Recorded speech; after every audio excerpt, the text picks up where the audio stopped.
That was ugly. That was rough to watch. But we're going to do what we always do here on the 49ers Report. We're going to recap it all. And this is the San Francisco 49ers Report. Chase Senior here with you. And no matter where you are or how you're tuned in, thank you so much for making our post-game reaction show a part of your evening, a part of your day. And as always, thanks for supporting the show. The Houston Texans came into this game after getting pummeled by the Seattle Seahawks on Monday Night Football in Week 7. This was a must-win game for the Texans. They were desperate at home. They played like it was a must-win game. They played like the more desperate team. And don't let the score fool you. Niners only lost this game by 11 points. It felt as though they lost by 4 touchdowns and 28 points. It was rough. San Francisco got their asses kicked in this game. And a big reason for it is how shorthanded they were on the defensive side of the ball. But they could get off the field on third downs. They could generate pressure on C.J. Stroud, who had his best game in a really long time. They couldn't have and put together long, sustainable drives. And because of that, San Francisco got their asses kicked on this Sunday afternoon, Week 8 of the 2025 season, on this October 26th of 2025.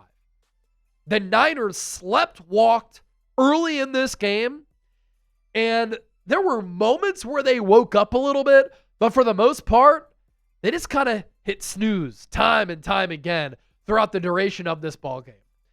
And I think the 49ers today, after losing this game, falling to 5-3, the season is not over.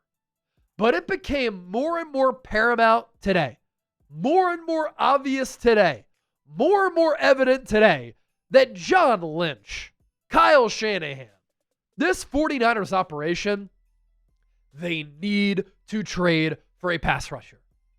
It's not fair to Robert Saleh right now what he has to try to do with the lack of parts for this Niners defensive unit. It's almost impossible to coach this way. Now, you can find lightning in the bottle and you can win games in wild fashion like the Niners did against the Los Angeles Rams, like they did against the Atlanta Falcons.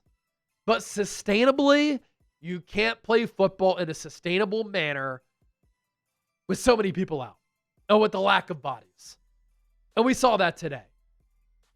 Now, obviously, the Niners on defense played very, very poorly, but can you really rip them apart?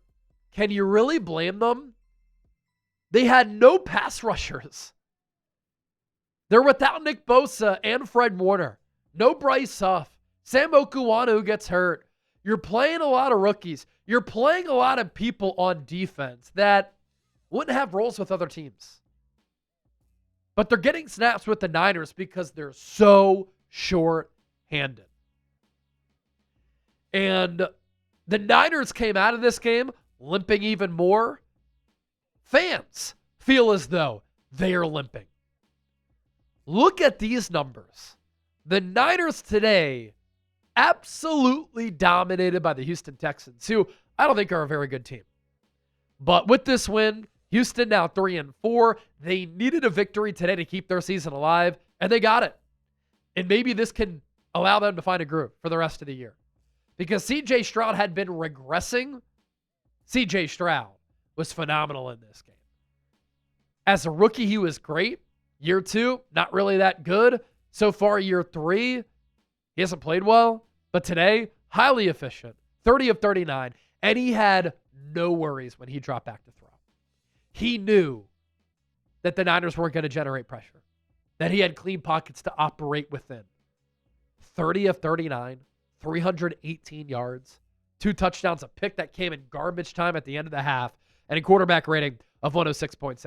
He looked so comfortable out there, and the Texans were able to get so many different players involved.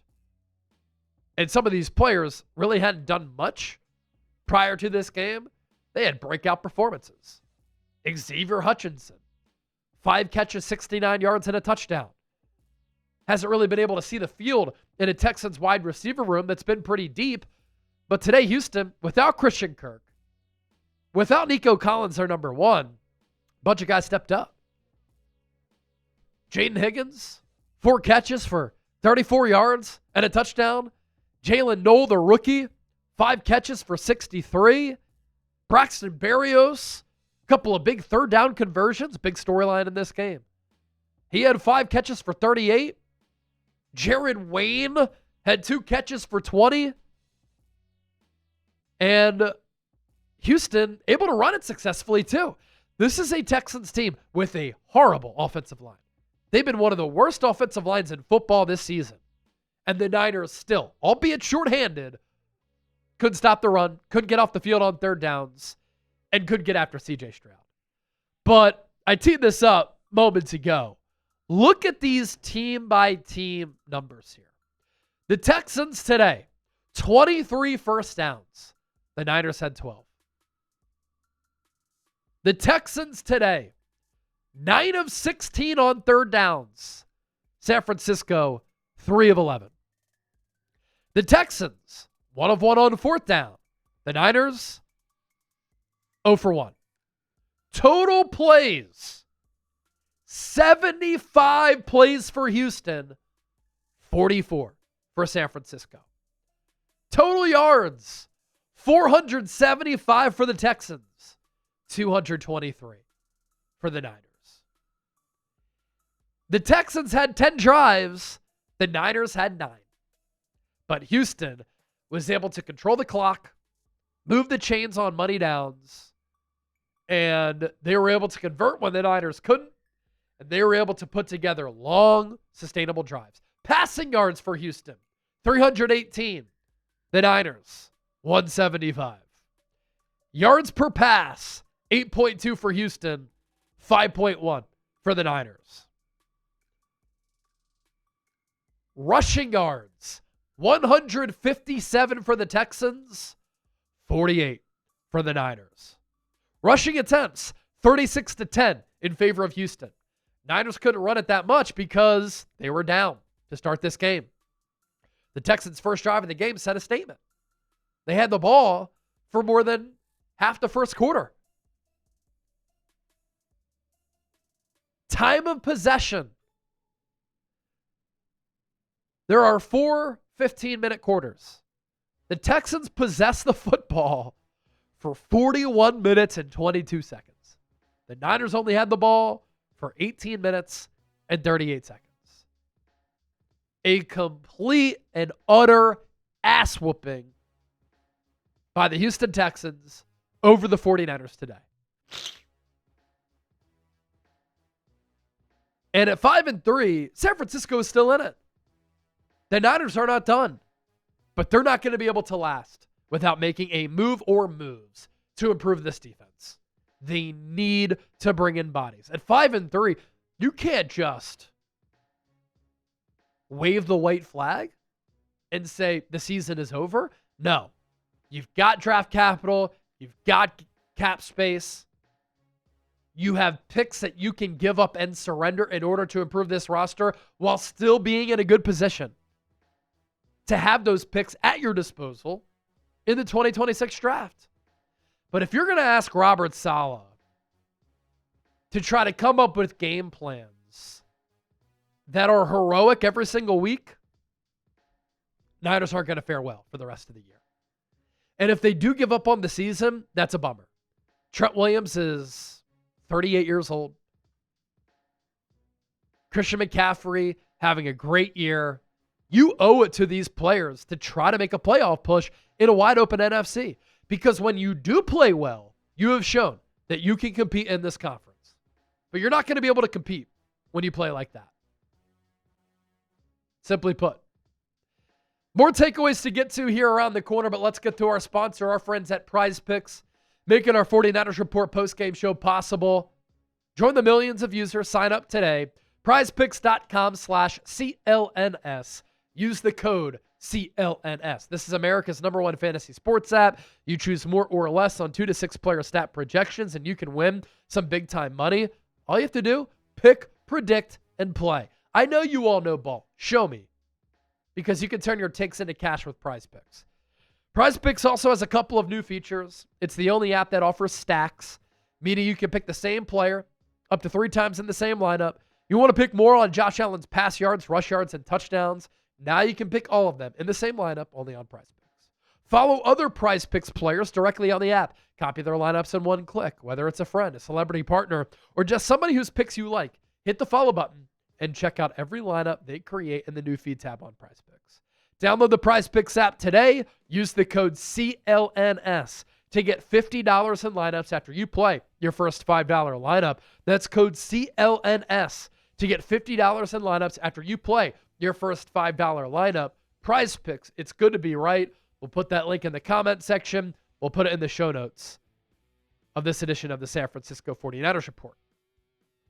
Another takeaway I had from this game, and I had talked about this all week in the lead up to it, while the Texans' offense has been a joke this year, C.J. Stroud has regressed, and the offensive line has been horrible, and they were completely flummoxed by Mike McDonald's Seattle Seahawks defense on Monday night.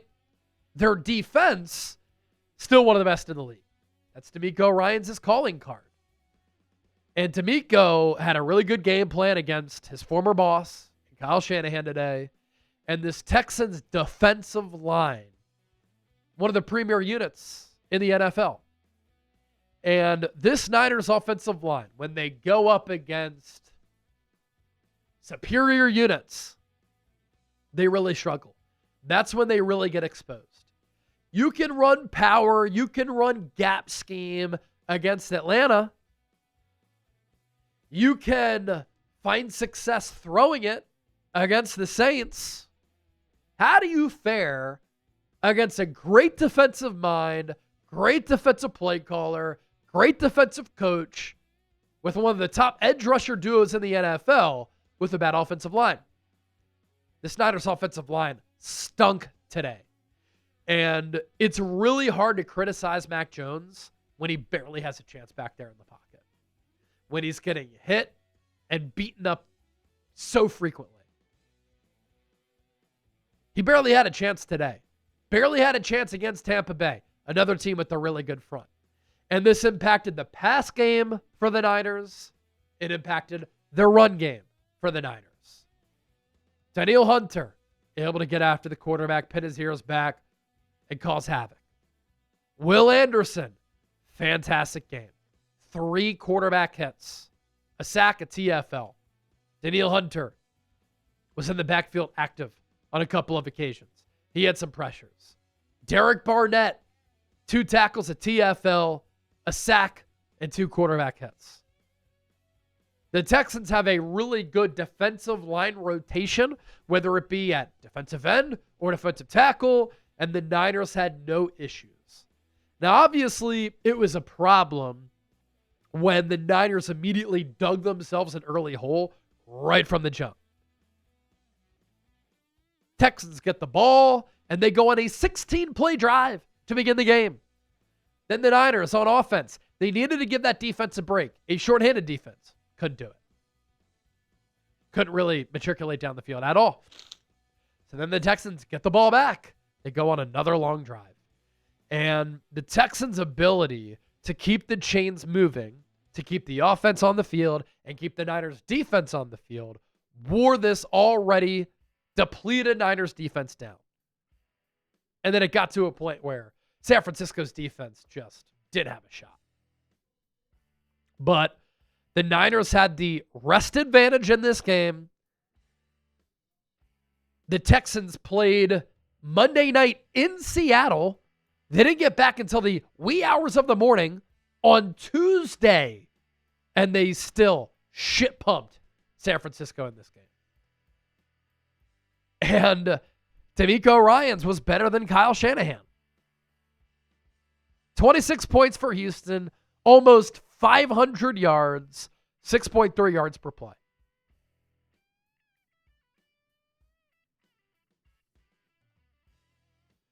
Shanahan even said it after the game. Credit to them. They kicked our ass. I was disappointed in how we looked all 4 quarters. And the Niners had an opportunity to climb back in this game. It was 16-0 right before halftime. The The Niners defense finally got a stop. They forced a field goal. The Niners had a Brian Robinson kick return to the 50, face mask, added 15 yards. They take over at the 35. There was like a 19-yard pass to Kendrick Bourne from Mac Jones. And then on third down, a ballsy Mac Jones throw to George Kittle for a touchdown. The Niners got the ball to start the third quarter. They had an opportunity to flip the momentum when the momentum was there to be seized, there to be taken. You could have made it a 16-14 ball game. Put the pressure on Houston. They come out of the gates in the third quarter. Complete flop. So I didn't love the effort. I didn't love the coaching. I didn't love the execution, obviously, from the Niners today. Really, in all three phases, all across the board, they got their tails kicked, they got their teeth kicked in, and they were dominated in this football game. The Niners, they've had the rest advantage the last 3 games. Remember how big of a problem this was last year? They've gone 1-2 in those games. Great opportunity seized.